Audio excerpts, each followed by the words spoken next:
Bonjour, bonsoir la grande famille ivoirienne, la grande famille internationale. Vous êtes ici sur la chaîne de la vérité, la chaîne sans filtre, la chaîne qui met le doigt sur le pu, sur l'abcès. Vous pressez le pu, videz le pu et guérir la plaie. La voix sans filtre qui ne tourne pas en rond, qui ne tourne pas autour du pot et qui nomme les choses comme il le faut. Bien, nous sommes à nos petites causeries de la vie sociopolitique. Et aujourd'hui, nous allons poursuivre ce que nous avions commencé la toute dernière fois. Et il s'agissait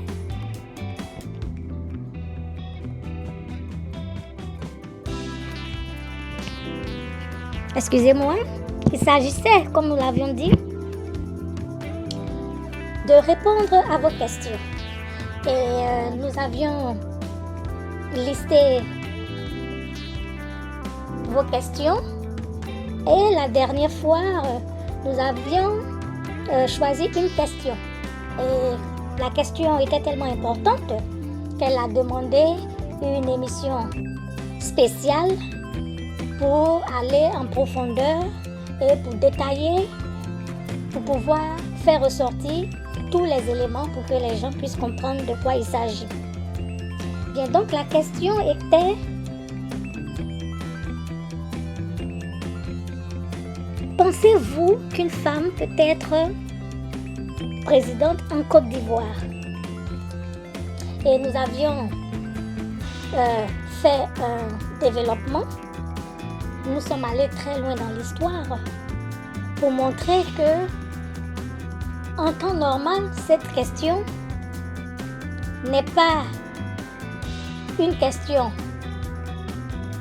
valable, n'est pas une question qui a un sens, eu égard à la civilisation africaine où la femme est partie intégrante de la gestion de la cité, de la gestion de l'espace de vie sociale. Et nous avions fait remonter en surface que cette question est née du fait de la transmission de la colonisation, la transmission de la culture de la colonisation, qui fait que la misogynie de l'homme européen a été transmise via le canal de la colonisation à l'homme africain qui s'oublie et qui pense qu'il est aussi européen. Et c'est partant de cela que des gens ont pu formuler dans leur esprit cette question qui, je le répète, est une question qui n'a pas de sens. Donc nous avons conclu que oui, une femme peut être présidente de la Côte d'Ivoire, eu égard à la civilisation africaine où la femme a de l'importance et où l'importance de la femme est appréciée. Et pour ne pas passer à un autre sujet un peu différent, nous allons aborder aujourd'hui une autre question. Nous allons essayer de répondre à une autre question qui est à peu près dans le même sens que la première question, puisque cela tourne autour de la femme et de Madame Yves Simone Gbagbo. Donc nous avions dit que oui, Madame Simone Yves Gbagbo peut être présidente de la Côte d'Ivoire et sera même présidente de la Côte d'Ivoire. Bien, la question suivante est: que pensez-vous de la personne de Madame Simone Yves Gbagbo? Bien, nous allons toujours, avant de donner notre réponse, nous essayons de rétablir la société dans laquelle nous sommes. Nous essayons de rétablir les faits en connexion avec la civilisation africaine Et en fonction de cela, nous essayons de donner notre réponse. Bien, que pensez-vous de la personne de Madame Simone Eivie Gbagbo? D'abord, comme nous l'avions dit, Madame Simone Eivie Gbagbo est une femme de la lignée des femmes qui ont combattu aux côtés des hommes dans la période antique de l'Afrique. La femme a toujours été aux côtés des hommes dans la période de la traite négrière. La femme a toujours été aux côtés des hommes dans la période de l'administration coloniale. Et la femme a toujours été aux côtés des hommes dans la période post-coloniale. La femme a toujours été aux côtés des hommes dans la période des indépendances et elle est toujours aux côtés des hommes dans la période post-indépendance, après les indépendances. Donc, Madame Gbagbo est une femme contemporaine qui a en elle toutes les valeurs de l'Afrique traditionnelle et toutes les valeurs de l'Afrique moderne. C'est une femme qui a eu un brillant parcours universitaire. C'est une femme qui a été enseignante. Cela met encore en évidence le fait de vouloir orienter une société, parce que c'est ce que l'on fait dans l'enseignement. Nous orientons, nous encadrons les élèves. Donc, Madame Gbagbo, dans la lignée de sa fonction d'enseignante, elle veut encadrer la société. Et nous savons que les enseignants transmettent des valeurs pour le bon fonctionnement de la société. Et dans ce cadre, nous ne sommes pas surpris de voir que Madame Gbagbo est dans cette lignée. Bien, donc si nous faisons un petit récapitulatif à partir de maintenant, nous disons que Madame Gbagbo incarne les valeurs de l'Africain intrépide. Ça c'est de deux. Madame Gbagbo incarne les valeurs de la femme dans le monde africain moderne, où une femme avec l'école moderne, l'école européenne, va à l'école, fait des études et travaille. Donc Madame Gbagbo incarne cette femme aussi. Madame Gbagbo incarne la mère, celle qui s'occupe de ses enfants, qui veille sur l'éducation de ses enfants, et même celle qui élève les enfants de son mari ou les enfants qui ne sont pas les leurs. Donc, Madame Gbagbo est une mère, Madame Gbagbo est une épouse, puisque elle a été l'épouse de l'ex-président Monsieur Gbagbo Laurent. Madame Gbagbo a été une première dame parce que son mari était président. Madame Gbagbo,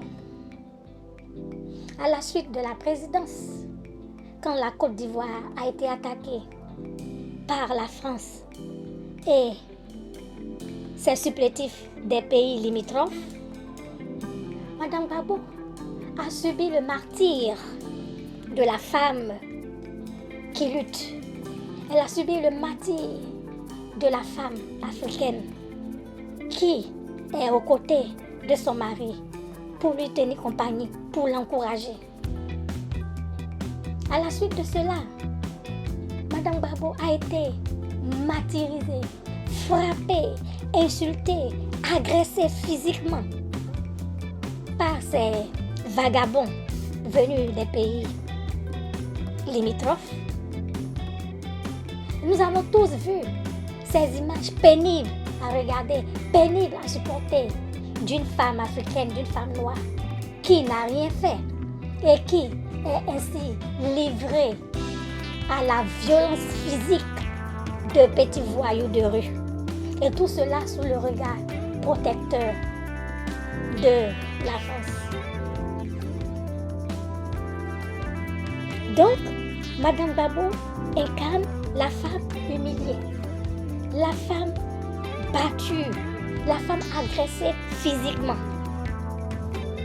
Madame Gbagbo a été en prison. Elle a fait des prisons auparavant avec son mari dans sa lutte. Mais comme je suis dans le cheminement de la guerre, je m'intéresse à cette partie.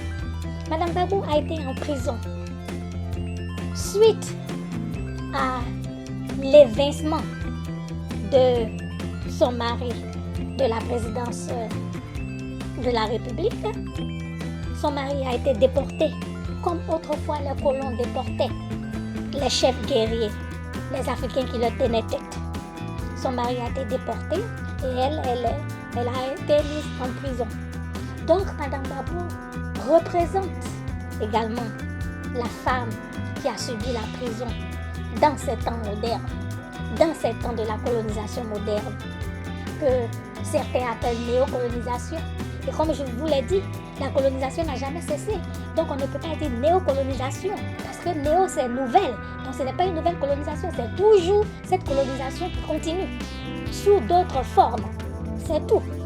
Donc, dans cette colonisation active et moderne,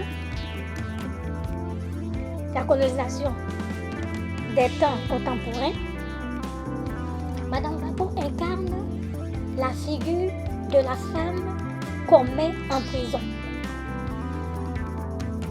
Elle incarne les abus de la colonisation qui permettent de mettre une femme noire en prison pour rien. Et Madame Gbagbo est l'effigie, j'allais dire, de la femme ivoirienne martyrisée.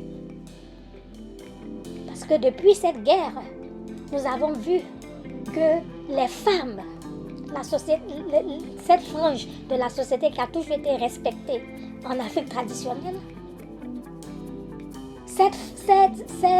la femme est, depuis cette guerre, jetée en prison pour un oui ou pour un non. La femme n'est plus considérée comme une femme.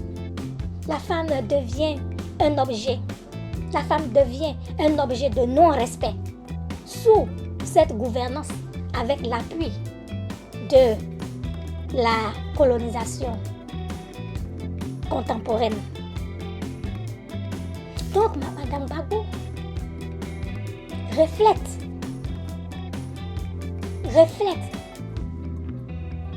ce traitement inhumain, nauséabond qu'on inflige à la femme ivoirienne, à la femme africaine. Elle est le symbole du mauvais traitement infligé à la femme ivoirienne. On poursuit. Madame Gbagbo, Madame Simone et Yves Gbagbo, pour faciliter la causerie, je vais utiliser le prénom pour être plus fluide dans la causerie. Donc, Madame Gbagbo, Madame Simone et Yves Gbagbo, souvent je vais dire Simone, juste pour faciliter la causerie. Ce n'est pas un signe d'irrespect. Donc, d'appeler cette personne digne par le prénom. Ok. Donc, comme je l'ai dit, Simone et Yves Gbagbo est la représentation de la femme ivoirienne. Parce que c'est la femme du président. Et quand les colons contemporains aidaient des va-nu-pieds des pays limitrophes, s'acharnent sur elle, la traumatisent, la battent, l'insultent, l'attaquent physiquement. Pour eux, c'est l'ivoirienne qu'ils sont en train de dégrader. Donc toutes ces ivoiriennes qui ne comprennent rien, qui sont idiotes, qui sont stupides, qui, pour des raisons de parti politique ou des raisons de tribalisme, se réjouissent de la maltraitance de Mme Gbagbo, ces ivoiriennes n'ont rien compris. Elles n'ont pas compris que Mme Gbagbo est le symbole de la femme ivoirienne. Et quand elle est maltraitée comme ça, ceux qui la maltraitent dans leur tête, c'est l'ivoirienne qu'ils sont en train d'atteindre. C'est l'ivoirienne qu'ils sont en train de casser. Donc pour celles qui n'ont encore rien compris, je vous remets les pendules à l'heure. Et pour le colon actif, c'est la femme noire, la femme africaine qu'il est en train d'aider à casser. C'est la femme noire, la femme africaine qu'il maltraite. Voici la symbolique de cette agression physique. Et quand je vois des idiots qui ne comprennent jamais rien, qui ne savent pas que c'est un symbole, pensez-vous que des Européens auraient permis que des va-nu-pieds des pays limitrophes attaquent physiquement une première dame, si cette dame avait été une blanche, une européenne? Non. Ils savent très bien ce qu'ils font. Puisque, de manière générale, les Européens sont des racistes, des anti-africains, des anti-noirs, encore plus pour la femme, qui déteste la femme noire, la femme africaine, qu'ils ne considèrent même pas pour eux, qui ne comptent pas. Vous voyez encore la différence de civilisation entre les deux? Chez les Caucasiens, ils ne respectent pas la femme, encore plus la femme africaine, la femme noire. Encore, j'allais dire, encore moins la femme africaine, la femme noire. Alors que dans la civilisation africaine traditionnelle, la femme est respectée. La femme africaine est respectée. La femme noire est respectée.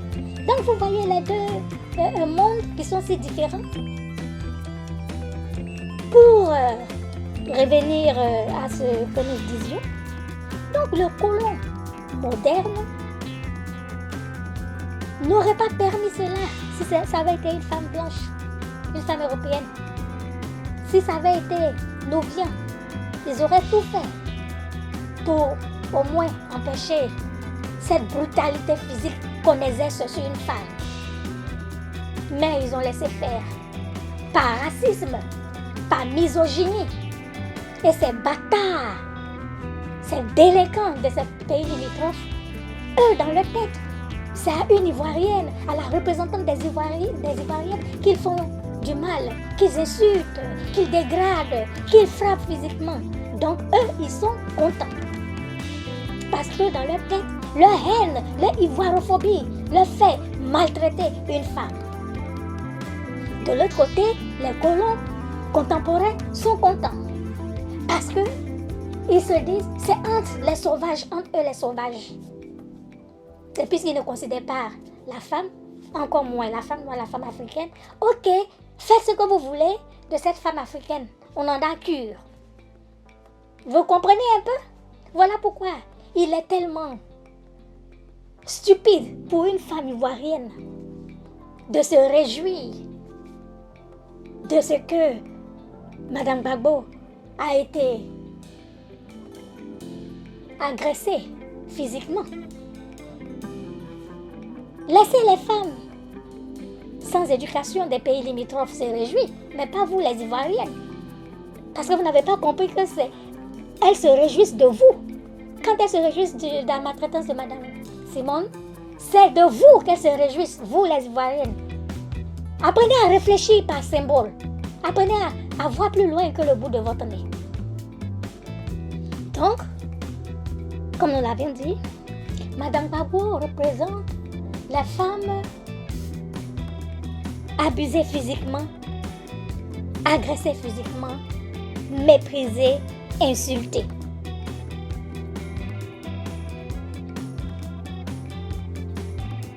Elle représente la femme qui est maltraitée physiquement.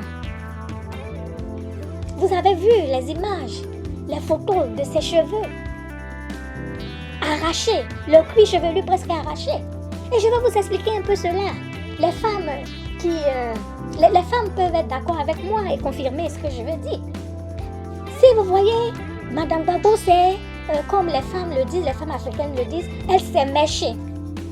Elle a fait des mèches, des tresses, voilà.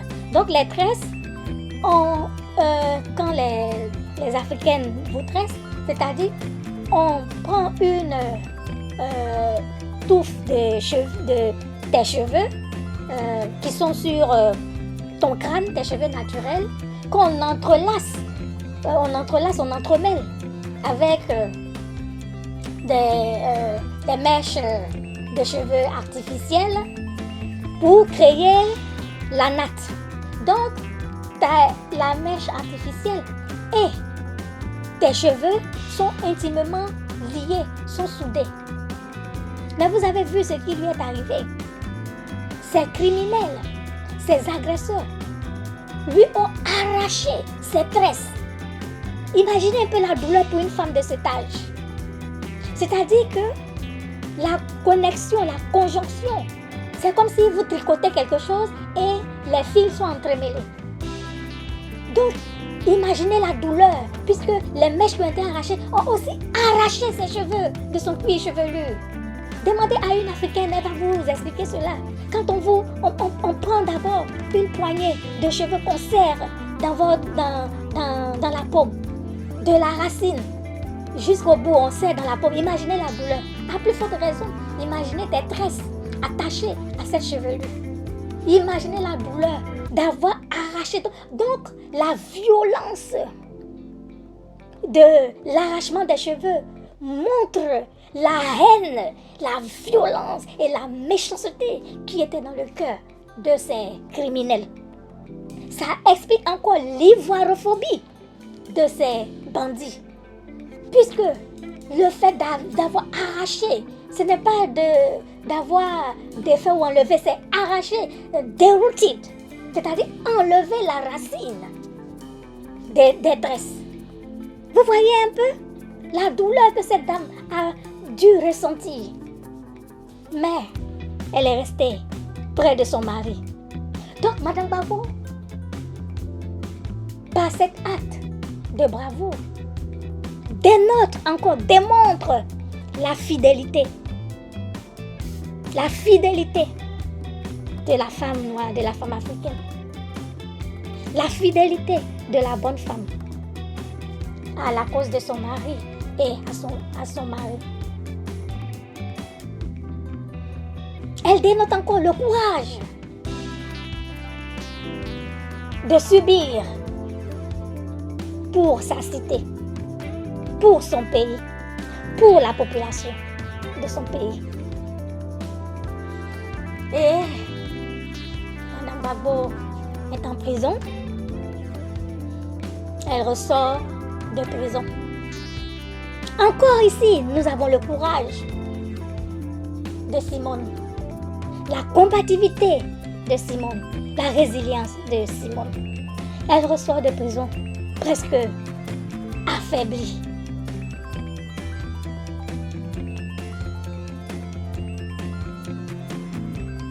Elle est même pas, on ne peut même pas la reconnaître.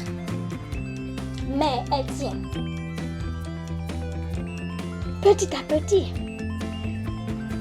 avec l'amour des siens, avec la prière, elle se retrouve petit à petit. Et vient l'épisode de la libération de son mari qui doit rentrer au pays. Et figurez-vous que depuis ce jour où ils ont été séparés, M. Gbagbo envoyé à la CPI et Mme Gbagbo en prison, ils n'ont plus jamais eu de contact pour se parler, pour se remettre les idées en place, pour se réconforter chacun. Imaginez, vous êtes avec votre mari, votre femme, et vous avez subi cette attaque. Et on vous prend, on vous sépare, comme pendant la traite négrière, quand on prenait des familles et qu'on les séparait. Ces familles ne pouvaient même pas avoir un contact pour se dire au revoir ma femme, au revoir mon mari, au revoir mon enfant. Non. Imaginez les pensées dans la tête de cette femme.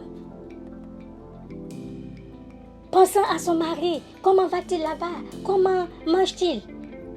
Même pas avoir l'occasion de parler au téléphone avec son mari, que les colons contemporains lui laissent cette possibilité. Ah, mon mari, comment vas-tu? Est-ce que ça va là-bas? On ne te traite pas mal? On ne te traite pas trop de manière dégradante? Oui, notre fille aujourd'hui, ça a été son anniversaire. Qu'est-ce que tu penses d'elle? Quel mot voudrais-tu lui dire? Non. Vous voyez un peu la cruauté de ces colons contemporains, de ces colons modernes. Ils séparent un homme de sa femme et ils mettent une barrière entre les deux pour que ces personnes n'aient plus de contact, qu'ils ne se parlent plus. Il peut au moins parler de leur famille, parler de leurs petites choses dont ils avaient l'habitude de parler, mais non. La cruauté qu'a subie cette femme, séparée de son mari, jusqu'à aujourd'hui. Combien d'années ils n'ont pas pu se dire des choses? Même les petites choses de la vie de couple. Aujourd'hui, tu as fait quelle coiffure, ma femme? Aujourd'hui, est-ce que le petit-fils ou la petite-fille est venu prendre son cadeau qu'elle aime toujours? Est-ce que tu lui as fait sa sauce préférée? Non. Une famille a été divisée. Et vous connaissez la femme. Vous savez que la femme a besoin de l'amour de son mari, de l'amour de sa famille. La femme a besoin d'affection. C'est ce qui fait la famille, c'est ce qui fonde la femme. Non, ces Européens, avec le supplétif des pays limitrophes, ils ont réussi à détruire et gâcher la vie d'une famille. Qui peut vivre cela? Eux, ces colons des temps modernes, peuvent-ils vivre cela? Être séparés de leur famille, être séparés de leur conjoint, être séparés de leur conjoint, peuvent-ils supporter cela?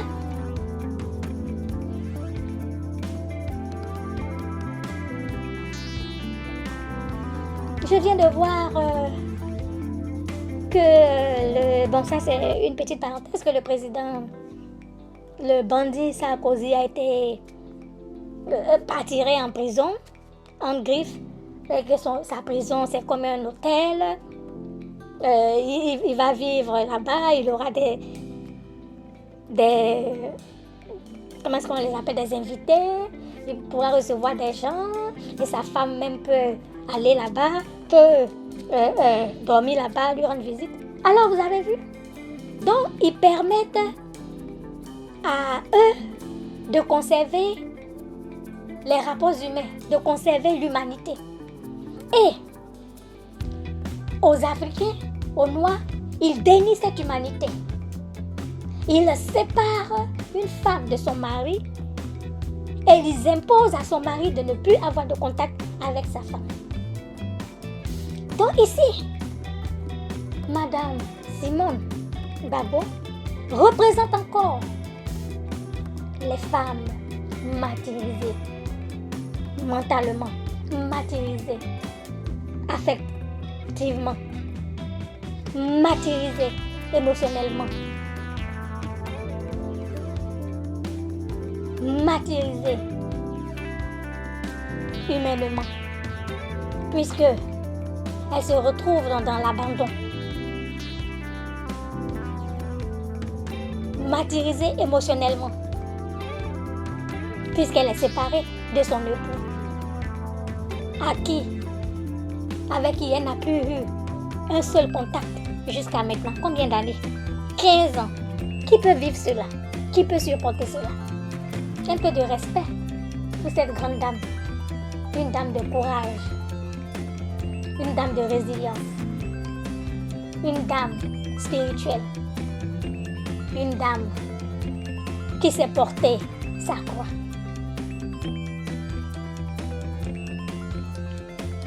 Et nous aboutissons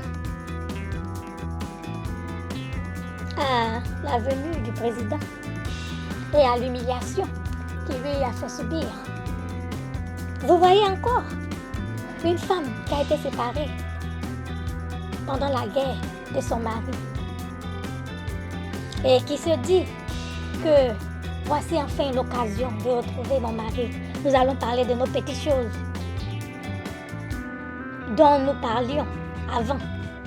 Nous allons au moins nous voir et nous poser les questions. Mon mari, pendant ces 15 années, comment c'était ta prison? Ma femme, comment ça va? Comment as-tu pu supporter? Non seulement c'était son époux, mais en plus, son camarade de partie. Elle allait lui demander comment se passe ta pensée au niveau de tout ce que nous venons de vivre. Lui aussi, il lui aurait demandé, ma femme, et comment vois-tu le combat maintenant? Mais non, les colons modernes ont décidé qu'ils devaient détruire une famille, pendant que eux ils protègent leur famille.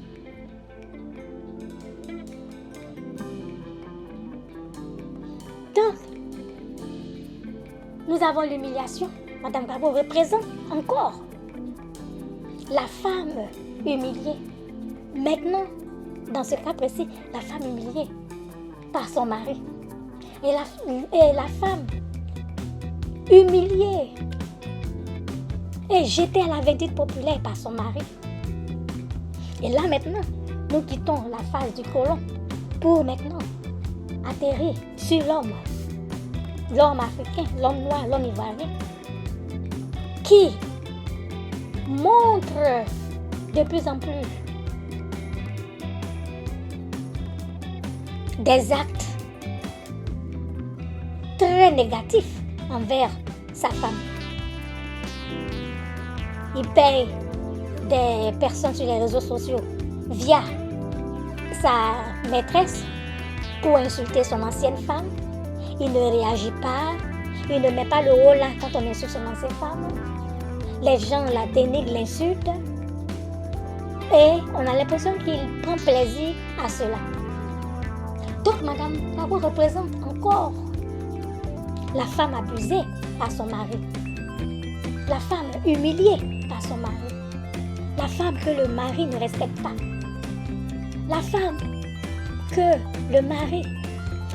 le mari se promène au vu et au su de tous sans respect avec sa maîtresse pendant que tout le monde connaît sa femme et qui n'a pas divorcé. Donc, Madame Gbagbo représente encore cette catégorie de femmes. Donc, en Madame Gbagbo, nous avons 10 000 femmes ivoiriennes, chacune vivant sa situation. Et en Madame Gbagbo, elle peut se retrouver.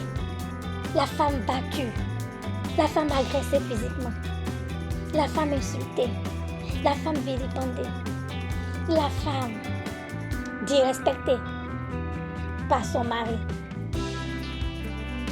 la femme courageuse, la femme résiliente, la femme aimante, la femme fidèle, La femme qui reprend du zèle.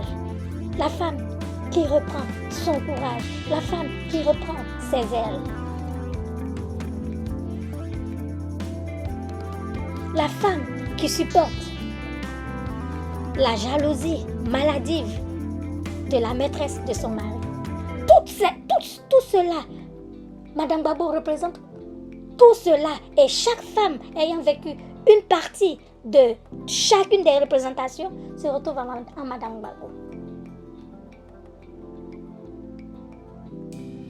Donc nous voyons que Madame Simone Hervé Gbagbo est une femme qui a une destinée pour son pays, pour la Côte d'Ivoire. Madame Gbagbo est une politicienne. Elle représente de ce fait les femmes engagées en politique. Madame Gbagbo se présente à la présidentielle.